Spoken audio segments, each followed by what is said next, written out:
Nestled high in the Rocky Mountains and broadcasting from the Pineapple to the Big Apple.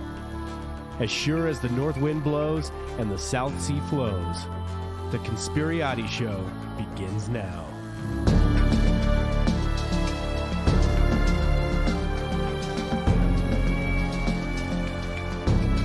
Well, here we are. Welcome to the Conspirati podcast.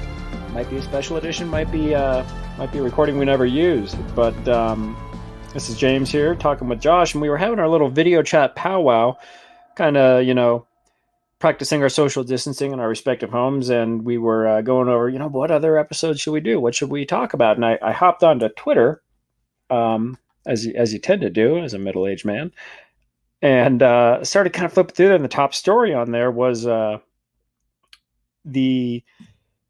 there was a U.S. intelligence officer, Robert A. Levinson, and the headline, big headlines blasted all over Twitter. U.S. intelligence officers say former FBI agent Robert Levinson is dead after years in Iranian custody. The family of Levinson, who disappeared in 2007 in Iran while on a mission for the CIA, released a statement saying that based on initial reports from the U.S. government, they believe Robert Levinson is dead. Levinson died as the longest held American hostage in U.S. history. And as we're going through a little chat, I figured, well, what the fuck? Let's just press record and see what we got on this. And I hadn't really heard about this guy. Josh, did you? I had not. The name sounded familiar, but I wasn't aware of the backstory until we just kind of started talking about it. And you said this guy named Robert Levinson's dead, and we started looking up stuff. So we'll see how well we are able to put our thoughts together around what we've seen and where it's going. And this is literally the most ad hoc thing we've done, because this is kind of hot off the presses sort of thing. So when we were just kind of digging into this guy, like, right off the top, maybe my tinfoil strapped a little too tight, but this one kind of reeks of conspiracy. So like I was just telling Josh, like, he's ex-FBI, but was working for the CIA. So Josh, you want to kind of set the story a little bit about what he was doing over there? So we don't know. So like you mentioned, he was ex-FBI and also ex-DEA. His prior work was really around Russian mob activities and working for the illicit finance group, which obviously is looking into money laundering and other fun things around finance. So guys, former FBI, former DEA, supposedly now a private investigator. However, private investigator that went to Iran, went to the island of Kish, which is supposedly a resort hangout for smugglers and folks of dubious means. Think every James Bond movie you've ever seen. Like picture that. Like, beautiful women, every guy's walking around with a briefcase handcuffed to his hand type of place. It's beautiful. Yep, you'll find your own pussy galore there in the island of Gish. All over the place by the look of it, but this place it's kind of got this weird kind of diplomatic status, Kish Island. Like, you don't need a visa to go there in Iran. So really the Iran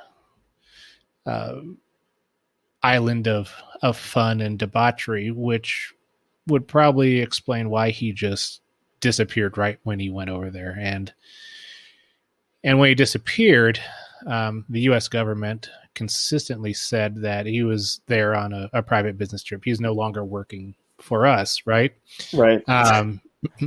But according to the AP, it appears that he was on a mission that was launched by, and this is where we'll probably get in hopefully some interesting discussion, a rogue CIA unit to gather intelligence about the corruption of the former president Akbar Hashemi Rafsanjani. I hope I pronounced that right. If I didn't, I apologize. But what was he doing working for the CIA if he's no longer an FBI agent or a DEA agent and really no longer part of the government. Well, the first thing that came to my mind is, I mean, this is like straight up Jack Bauer shit. You know, this is what's that other show? Jack Riker, maybe the CIA guy. Jack Ryan. That's the guy. I mean, yeah, you know, Jason Clear and Bourne. Present Danger. No. The famous Amazon show got that guy from The Office on it. Yeah, that's Jack Ryan. That's the guy from Clear and Present Danger and see, you say that Red October. You say that, and I'm like, fuck you. That's not Sean Connery, and that's not Harrison Ford. I keep forgetting they reboot that guy. Hey, The Hunt for Red October was Alec Baldwin before he went batshit crazy. Red October standing by. You know, that's an awesome fucking movie, so don't you dare besmirch it upon this podcast. I'm so fucking tired of these goddamn like submarine movies where there's just that one scene where everyone's just like looking up as the depth charges are coming down. That's like 45 minutes of every submarine movie is them just looking up at the ship, waiting for the depth charge to go off. But at any rate, like, yeah, the CIA analysts. So the CIA, I mean, the term spook like comes from that because they don't exist in many facets, specifically within the CIA. And I think the name might have changed, but there was a group, still is, could be arose by any other name type of situation within the CIA called the Special Activities Division, or SAD. And what they do is so like within the kind of Leviathan that is the U.S. military, there's, you know, our tier 1 units. And when you think about a tier 1 unit, you know, people think, you know, well, Navy SEALs are tier 1. Well, kinda, not really. I mean, the tier 1 units are literally the best we have to offer. So you have Delta Force, you have Navy SEALs, but it's only SEAL Team 6, DevGru. That's the only tier. Like every other SEAL team is not considered a tier 1 unit. The only tier 1 within the Navy is in fact DevGru, SEAL Team 6. Out of the Air Force, they have the Special Tactics, the 24th Special Tactics Squadron, and then they also pull from the CIA. They have, you know, Intelligence Support Activity, the ISA, which is their CIA tier 1 unit. But outside of that is, again, the CIA Special Activities Division. And what they do is when you are in a tier 1 unit, the CIA will come up and kind of tap you on the shoulder and say, we need you for this mission. We're pulling you out of the military. So, you know, you're this badass, you know, Delta Force commando, you know, raping face all over the globe. And all of a sudden the CIA taps you on the shoulder and says, you're no longer in the Army. You are now in the CIA. And they do that because when they need to go, you know, quote, take care of somebody, I want everybody to visualize my little air quotes there, the military, things that they can't own up to effectively.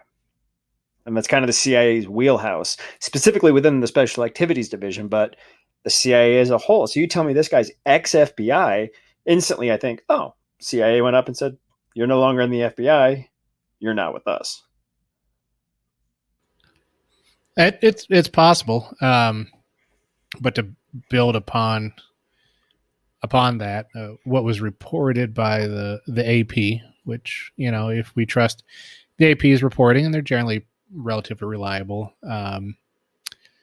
Levinson had a friendship with an Anne Jablonski, who worked for the CIA's illicit finance group, and that group basically looks at any kind of you know, illicit monetary transactions. So organized crime, which you'd think would be more an FBI type issue, but terrorist organizations, right? That's anything, exactly. Anything that happens to be going around. But Jablonski and Levinson are both experts on Russian organized crime, and had worked together prior in the past, and supposedly got Levinson a CIA contract dealing with a bunch of illicit finances in South America, and supposedly the relationships, with the CIA, with the illicit finance group, is unusual by CIA standards. Usually, you don't have analysts doing any kind of covert operations. They don't usually send out, anyone to go and Delta Force their way through someone's accounting books. Usually, they're there to receive information, right, and basically do the boring stuff of analyzing it. That's the thing. These guys are staring at fucking Excel spreadsheets, not stabbing people with, cocktail umbrellas in Kish Island, like this, most Isley type of vibe, hive of scum and villainy. I mean, seriously, you look at this island where he was, it looks, God damn it, every Bond movie I've ever seen, I'm pretty sure that's the place they're referencing. And if you think about the timelines, on when he, they say disappeared, was arrested by Iranian authorities. He was arrested in, 2007? Yeah, 2007. So I think you got to think of the landscape in 2007. I think that really kind of sets a stage for this. Now, organized crime is one thing. We hear organized crime, we think mafia, we think Russian mob, Yakuza, that sort of thing. I think that's the FBI's wheelhouse. Where I think the CIA would get involved in this, dude, is when you start talking about terrorism. Who's funding terrorism? Because you think everybody from, Al Qaeda and all of these other groups they all have legitimate fronts and many facets. So if you're trying to get some, Russian money launderer, like think that, what's that Leonardo, Body of Lies, same type of shit, like all through the Middle East, the CIA has operatives out there working with, quote unquote, legitimate businesses that are fronts for terrorism, and they're kind of hacking it down that way. Again, this is all off the cuff. This just happened. But that's what it sounds like to me. I would agree. However, just to kind of continue diving in, just to give a little more color, supposedly, again, if you're trusting the AP's reporting, Jablonski and the unit chief for this particular analyst group had been sending Levinson out on missions to Panama, Canada, which is, for me, growing up next to the border, is hilarious to me to even think about going into Canada. To look for the Canadian border, not the Panamanian border. Yeah. I just don't understand what they'd be doing up there besides, maybe trying to look for the weed that made it down to Washington. And Turkey supposedly didn't say shit to their superiors, right? So they're out there sending him covertly on missions, gathering intelligence, and then he's sending all of his work back to Jablonski's home. So literally, Hillary's email servers are sitting in Anne Jablonski's home. She's getting all this information. It's not going through the CIA channels.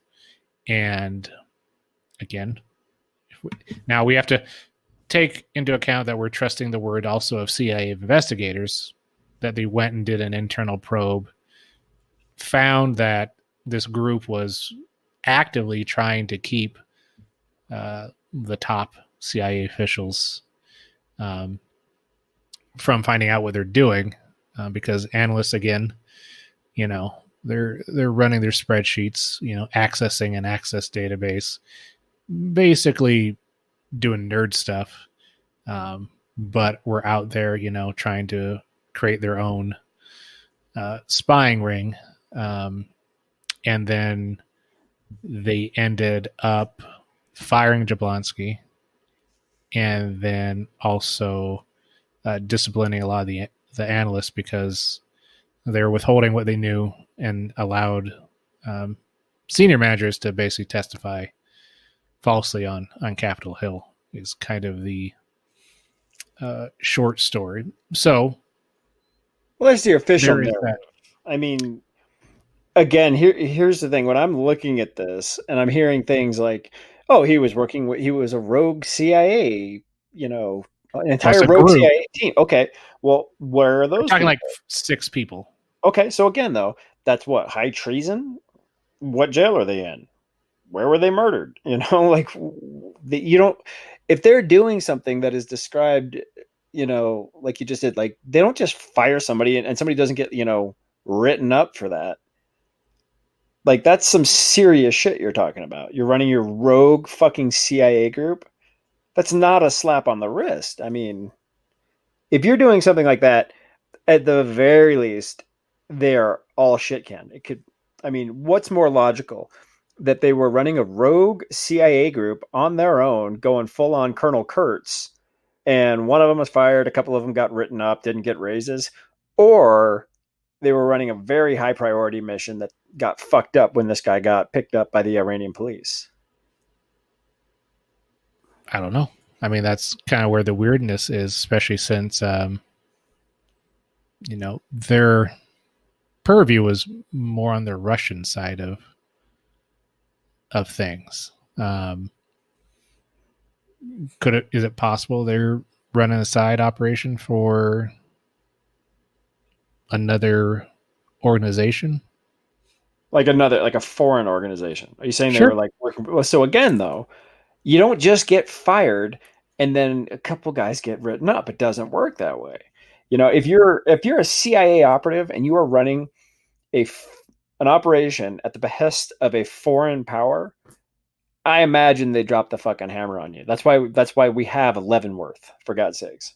Oh, I'm sure. Well, you also have to remember, I mean, there's reasons to keep that on the hush hush, right? I mean, you saw that the CIA paid Levinson's family $2.5 million to shut the fuck up. Exactly. So where I can see what you're saying, that payment tells me that they got caught with their pants down. Someone sweep it. Yeah, they had to sweep it versus I'm going to eliminate everyone. I think Levinson getting arrested was the fuck up, you know, because, you know, was he doing some covert shit, right? They found out, they tracked it back. They found these guys are running some operation, possibly, you know, compromised, and they just swept it under the rug, right? We got one guy who's in jail, so we can just kind of say that he's doing his own thing. We got these people. We'll discipline him, fire him. You better shut the fuck up, or we're going to show up outside your door. And maybe not now, but at some point in the future, it'll be coming. It'll be long enough that people won't really think about it. It'll disappear because we know Anne Jablonski's name, but we don't know the analysts, to your point. Could be the analysts were, you know, not really aware of what was happening either, and it was more the section chief and this Anne character, you know, double dealing perhaps. Well, I mean, here's the thing. Like, I think this, you know, sure, you want to accept the official narrative. Like, I mean, okay, I guess, but it certainly sounds to me like this guy was a, you know, goddamn hero out there doing what the fuck he was told for whatever reasons our country had. And they completely sold him up the river the second he got picked up. I think that comes with the territory within the CIA. And like I said, I don't know if he was special activities group, but I think, like they talk about, you know, all those little stars on the wall, like every star represents, like, that's how the CIA, when they're killed on the job, it's just a star, because we can never, you know, admit nor deny type of situation. But I mean, honestly, like, this is the biggest CIA scandal outside of 9/11. Well, I mean, so I get what you're saying, but you have to also take into account you had the Office of Special Plans, right? That was a rogue. Well, when we say rogue, we can debate the term rogue within an organization like the CIA. That was cherry picking intelligence about Iraq and the weapons of mass destruction. So it's been known to happen before, right? Someone, right? So, but I'm saying outside of the overall larger CIA, which is distrustful in the first place, there are groups within their people. You and I would probably be some of those folks that would just be doing their own shit and getting what they want.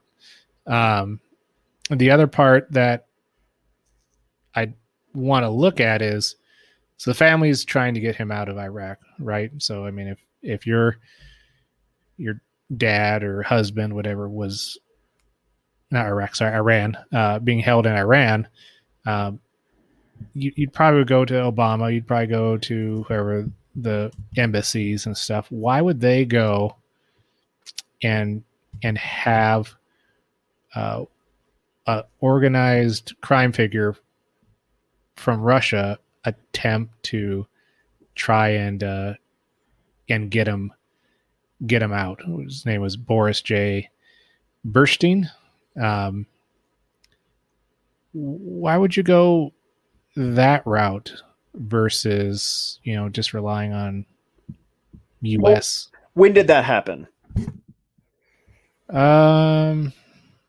When did the family of Levinson go to this Boris guy? Looking here,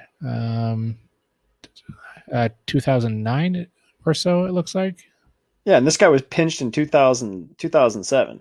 And there's been, I mean, the more I'm kind of reading about this now, this is a big ass scandal, like the way that they handled this. And again, the family went, and seems like they really tried to go through, everything they possibly could to get answers on this. I mean, it says here in 2007, President George W. Bush released a statement on Levinson's case saying, "I'm deeply disturbed by the Iranian regime's refusal so far to provide any information on Robert Levinson, despite repeated U.S. requests. I call on Iran's leaders to tell us what they know about his whereabouts." I mean, again, this is 2007 when it first went down.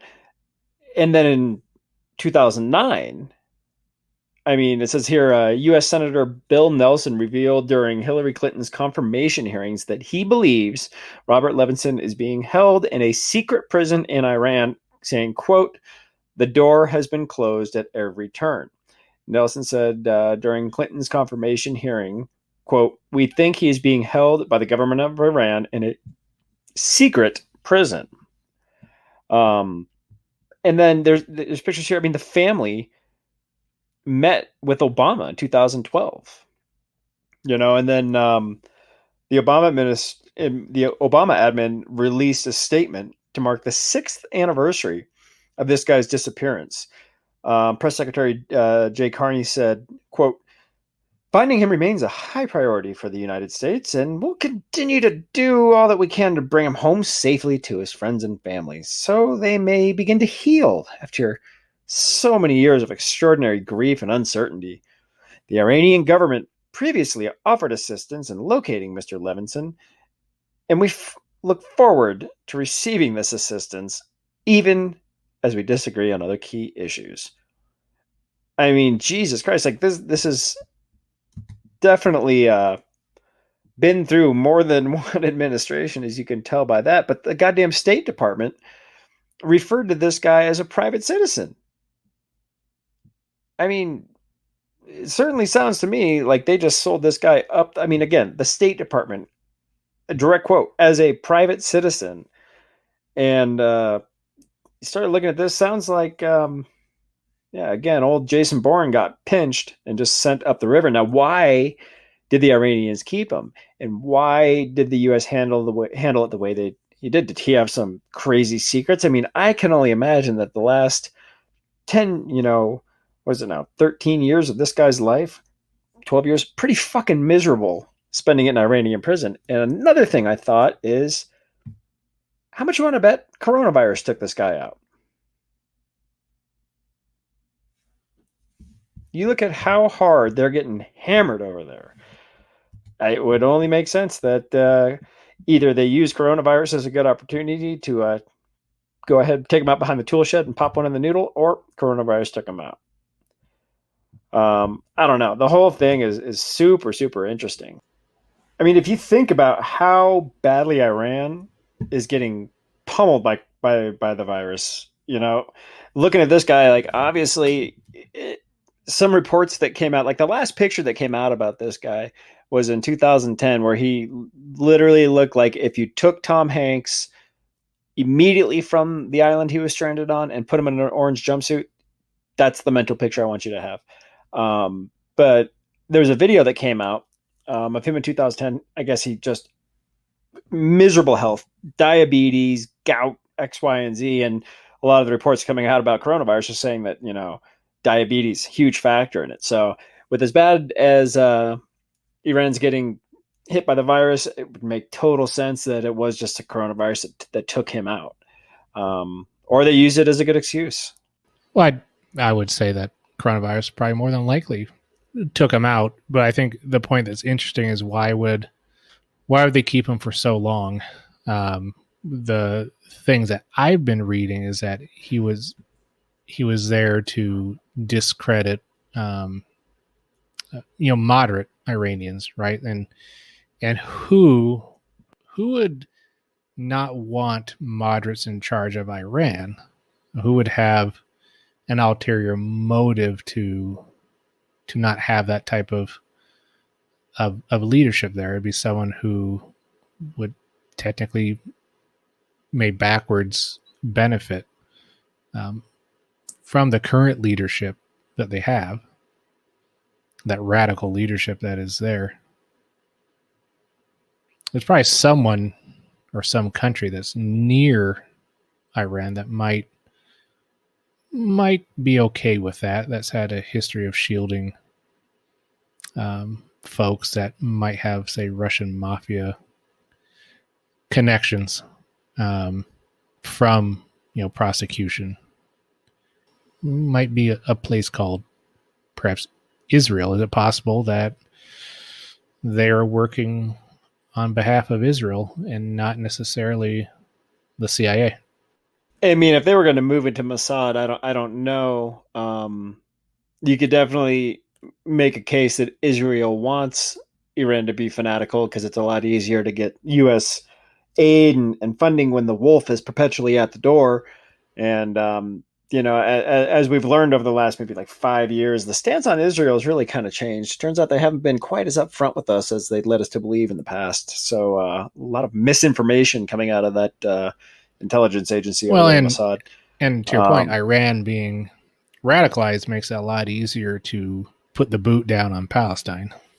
Well, the entire region, like it's a strategic advantage, Israel, and they know that. And so far as the boot on Palestine, like, yeah, that boot's been there for a long fucking time. You can look at a time lapse, not to go off on a tangent, but you look at a time lapse match or a map of what was Israel in 1950 versus Palestine versus today, and you watch it, it's pretty brutal for them. But that, kind of being beside the point, it's just super fucking weird. I mean, you look at Anne Jablonski, again, she's fired for this. The investigations into this, they didn't find like the, quote unquote smoking gun that the CIA knew about, his Levinson's trip to Kish Island. Jablonski insisted that she didn't know Levinson was going to Kish, whatever. Now, when the news broke that he'd gone missing, the AP reports that she, quote, went to the bathroom to throw up. Yeah, and to be honest, what other country besides perhaps like Russia has such an aggressive way of spying on the U.S.? Do you really think that Mossad couldn't have turned a few folks? Well, yeah, but why the fuck would 3 presidents even have this guy be a thought? If you find out an agent gets compromised, fuck him. I'm not meeting with the family. Because that you don't want to piss Israel off. Nah, I don't know. I mean, either if he was turned and they did, it doesn't make sense that 3, as well as I do. If you go against Israel, there's going to be hell to pay in your elections. There's going to be hell to pay in your donors. You're not getting probably George Soros's money. Yeah, but what's the juice ain't worth the squeeze at that point. If anything, You let them. No way. You know the Mossad flips one of your agents and they start working for the Mossad, and you find It's out not about flipping it. one; it could be flipping multiple, and then you have to go back to the American In this case, it's people and one. have to go. Hey, the reason why they're not going to say, "Hey, the reason why this happened was because we let, a foreign intelligence agency flip a section chief, plus the head analyst, and allowed them to send someone who is a quote unquote private citizen at this point off on a contract to dig up dirt or maybe do worse." So I haven't seen any history of him being involved in any kind of, murder for hire type of activities. I mean, that's a No sour way, pill to swallow. I don't think they would ever admit to it. Well, you don't admit to it. You say what you said. He was a rogue agent. Right. Fuck him. You don't sit But you down gotta, as the president and meet with the families and like keep up appearances. No, he went rogue. That's that. You get Israel in a back room. You sneaky Israelis. No, Stop I think you our absolutely agents. do, because why do you, again, I go back to why do you pay the family $2.5 million to shut the fuck up? That means to me that, all right, we're going to play along, but we want, our dad or grandpa or husband back. And thus you have the presidents, in order to keep their fucking mouth shut, do the bare minimum of trying to get it. So again, yeah, you do that on press releases or X, Y, or Z. You don't meet as we have the different presidents, different administrations meet with the families. And I mean, again, family. like if you're talking about it's it, only one family. The 2-5, that's hush. They got money, 15 sure. minutes out of their day. Yeah, well, 15 again, you're going to fly them out. You're going to meet with them. You're going to have all that. 15, There's no way, dude. 15 minutes a day, once every 4 years. Actually, once in 8 years, and maybe once in 4 years. I mean, a 50 cent 45 round is probably a better alternative. Again, you're framing this as that he was flipped. No, by I'm the not Mossad, saying I'm not saying for he the was. Mossad. He may not have been flipped. I'm postulating that the group was flipped. He might have been a completely innocent bystander, thinking he was working on a CIA contract, legit.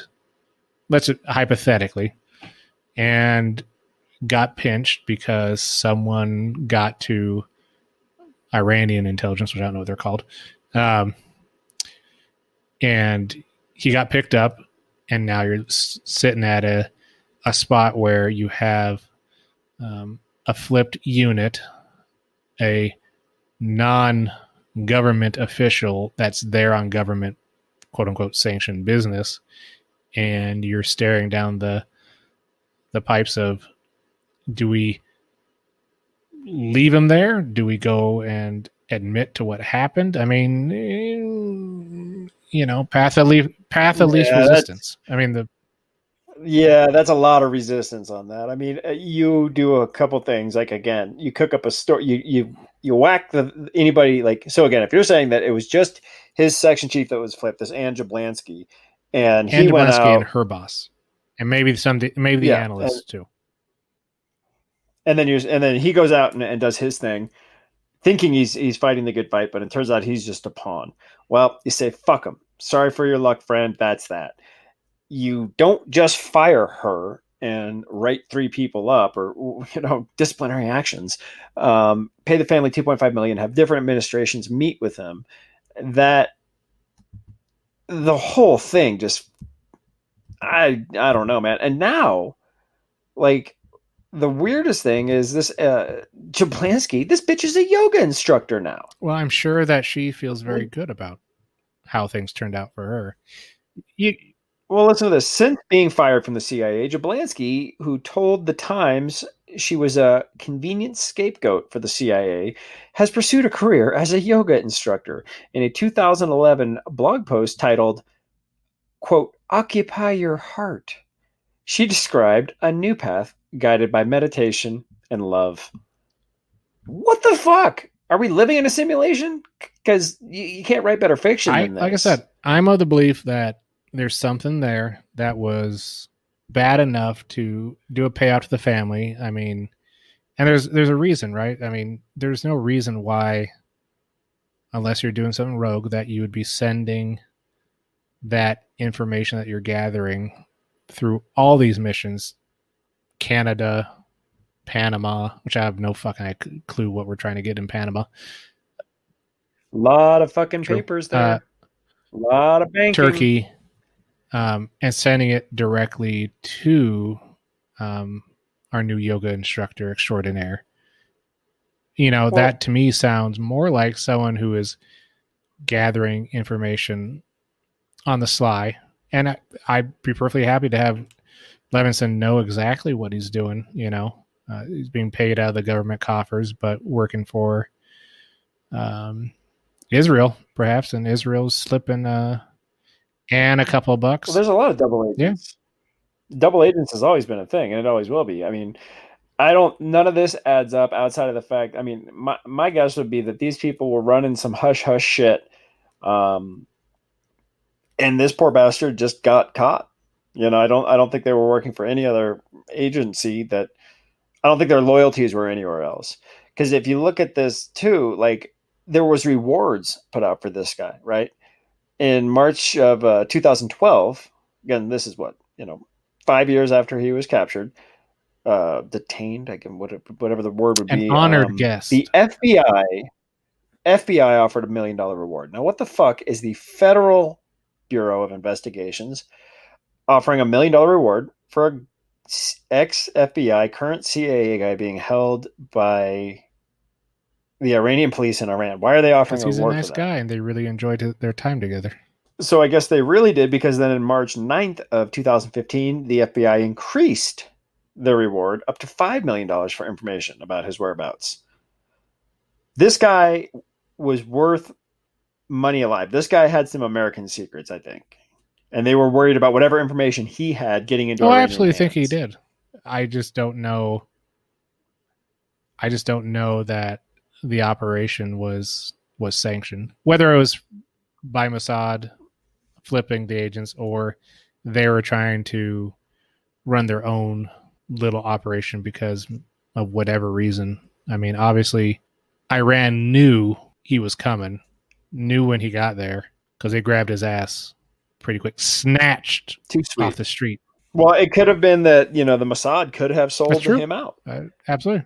It could have been that way. Like, they were there to do something for I mean, I don't think either one of those, like, there was a leak in the boat somewhere and this guy got popped right away. But what's even weirder than that? So again, keep in mind, the last time this guy was seen was a video taken where he just has one of the most majestic hobo beards I've ever seen. In 2010. Is this the orange jumpsuit video, or is that the photo? Yep.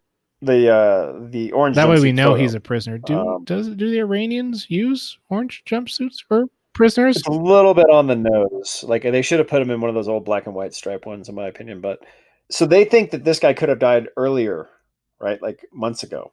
It's possible, or even years ago. Well, the speculation is months ago, and then you also got to figure November 4th, 2019, the Department of State Rewards for Justice program offered $20 million for information leading to this guy's whereabouts. I mean, what in the ever-loving fuck is going on here? And then why would they not be able to work a deal with Iran? You know what I mean? If he's worth that much, I'm sure, sanctions could have been lifted at some point. Something. Well, look at Obama's whole, the nuclear deal. Like, Obama had some of the best relations with Iran since the 80s, 70s. He couldn't get anything done. Obama talked to, I'm just going to go ahead and say Iranian leadership because I don't want to pronounce any of these names. But reference here on the Wikipedia page about this disappearance, it says, President Obama's discussion of case with insert Iranian leadership name. It says during the Obama insert Iranian leader's name phone call on September 27, 2013, the first communication between the presidents of the two countries in 34 years. So, yeah, back to the 70s. President Obama noted his concern about Levinson's disappearance to Iranian leadership and expressed interest in seeing him reunited with his family.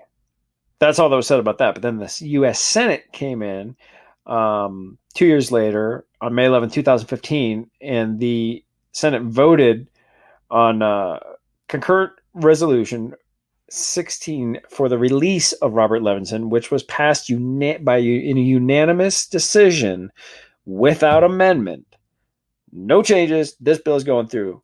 The resolution states that it is U.S. policy that, number one, the government of the Islamic Republic of Iran should immediately release Sadid Abedin, Amir, and a couple people, and cooperate with the U.S. government to locate and return Robert Levinson.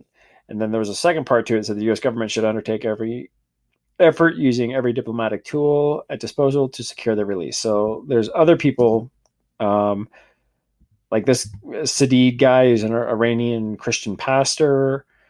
So let me ask you a question.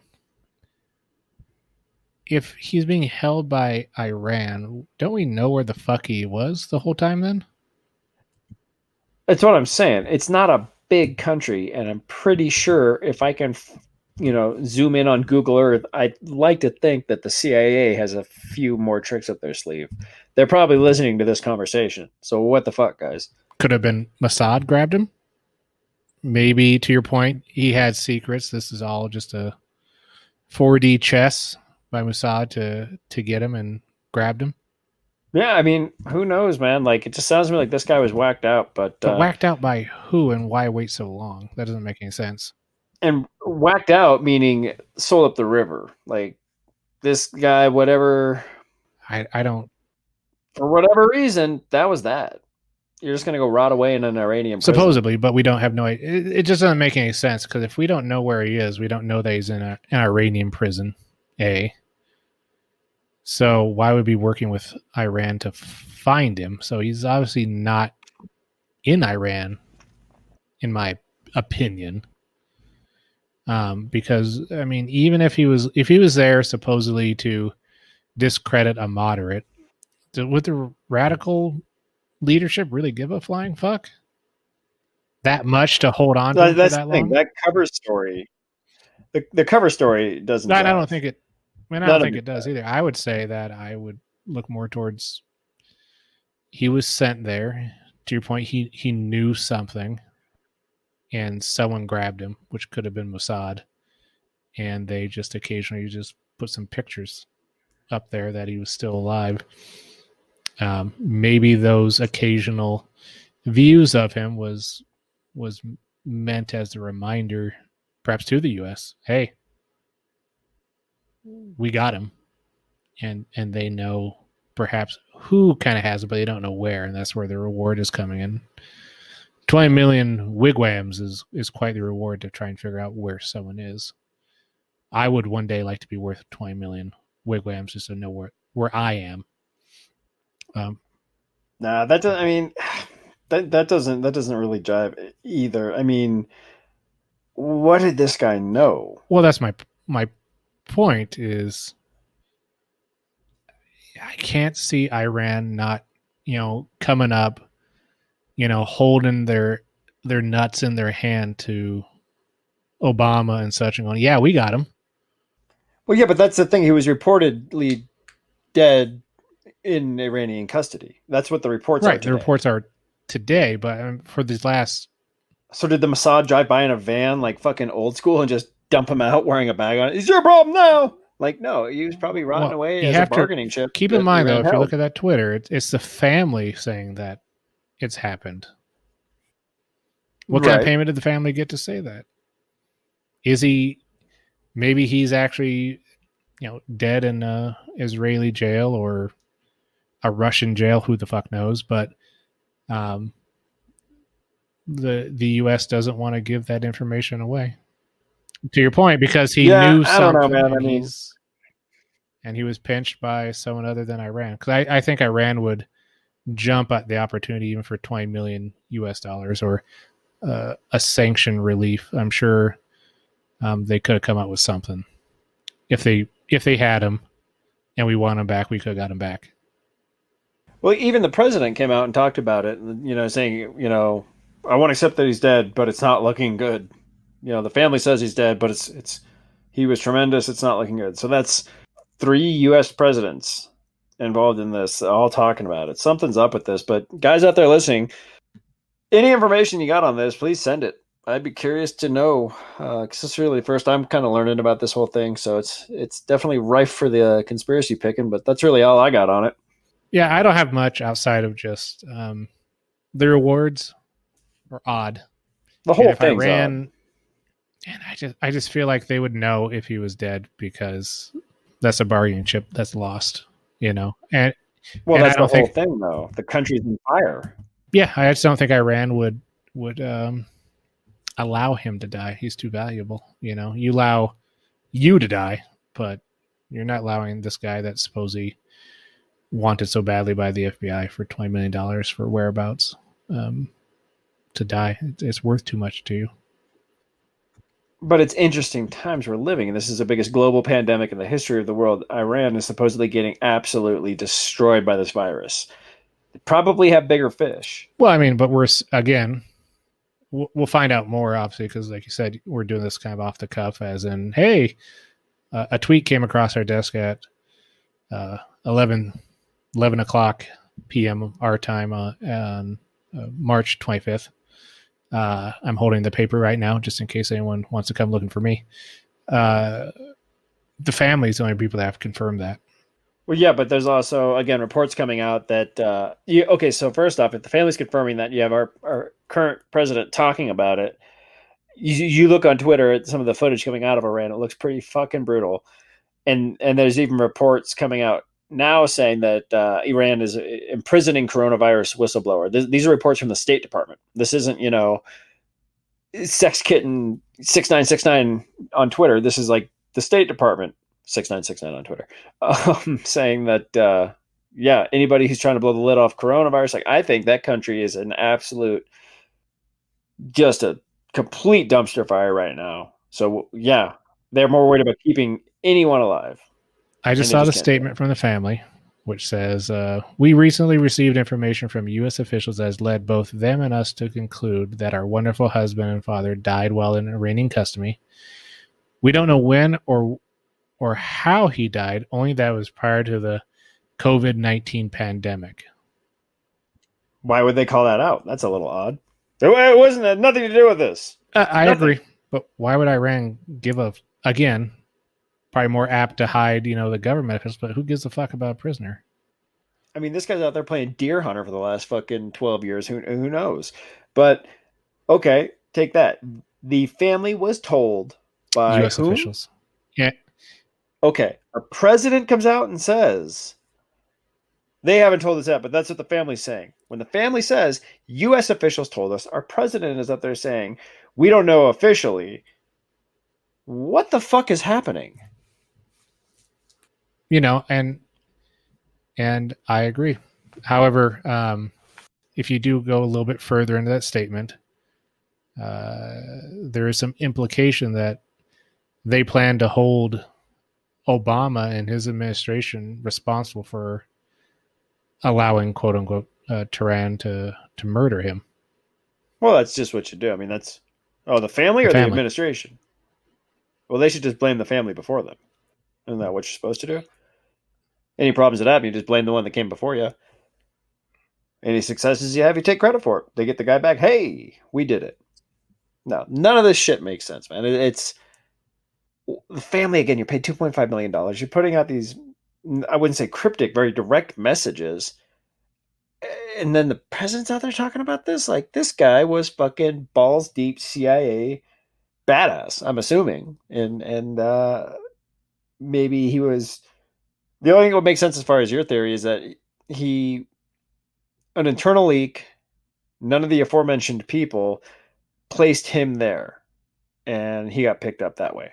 So it was incompetence on the U.S.'s part as to why he got captured, and that's maybe kind of what they're trying to cover up. Yeah, I think there's I incompetence don't know. either way. Either it was on, to your point, it's a special ops group, which I don't personally believe, and he was there with CIA's full knowledge versus a group that just wants to kind of live the life of a spy versus reading spreadsheets. That's another option, right? And then the third Well, it's all pretty. and the third option is that they returned somehow. I just don't think that $20 million reward leads me to just believe that he was on a normal CIA mission. And Okay, $20 million reward. When was that reward offered? November 4th of 2019. The family says he died before the coronavirus. Kind of just putting those two timelines together seems to me right around the sweet spot. So what? This guy's whacked out on November 3rd. They're like, oh, fuck, we got to make this look good. Quick, Harrison, offer a $20 million reward. Yeah, but it just doesn't make a lot of sense, just because either something was getting desperate and they were hoping to get him to offer that $20 million reward. I don't see if it was COVID, I don't understand why the family would put out a message, to be like, oh no, it wasn't that.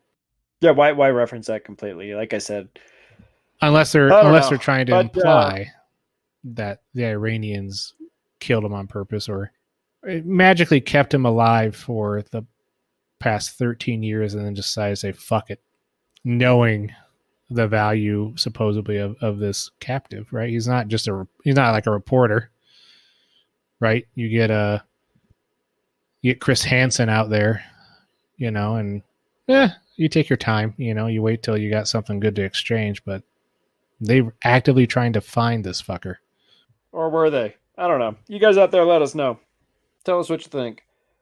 That's all I got. I'm out. We'll be back again later with another Conspirati podcast episode. Any feedback, suggestions for more shows, please send that to josh@theconspirati.com or james@theconspirati.com.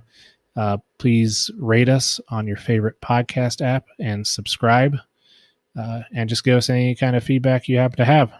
And let us know more what you guys think about this guy in particular. Super interesting. Interesting. Just kind of crossed our desk. We'd love to know more from folks that have researched it a bit more than we have, and maybe we'll do a follow-up show and dive into a little bit more of it.